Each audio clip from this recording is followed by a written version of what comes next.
Ito guys, nakakuha daw sa laot. Napakalaking isda guys. Oh. Yan, at tinatabtab na. Ito yung buntot, napakalaki. Yan. Abaw. Doon ulang kuhain na. Abaw. Oh, Diyan. gaspang. Doon ulang kuhain na.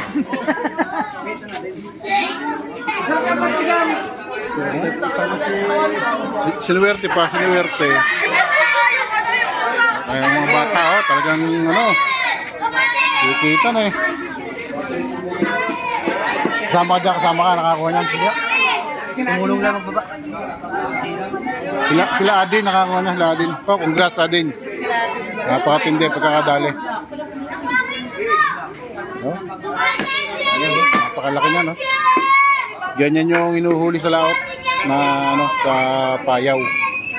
Na mga ano, kanya black marlin.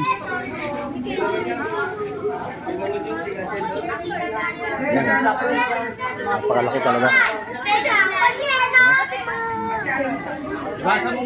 Hindi na nasukat kung anong sukat ng isda, kung laki. Pero tingnan nyo naman yung buntot guys, oh.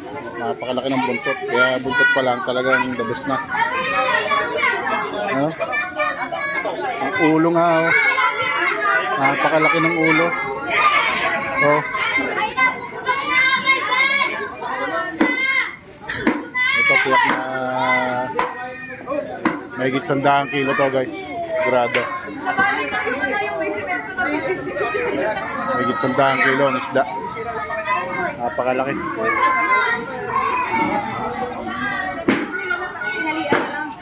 Eh, nakakuha daw sa laot, mahina na guys. Kaya nakakuha. Ang laki eh. Grabe. Talagang 2D pa yung haba niya.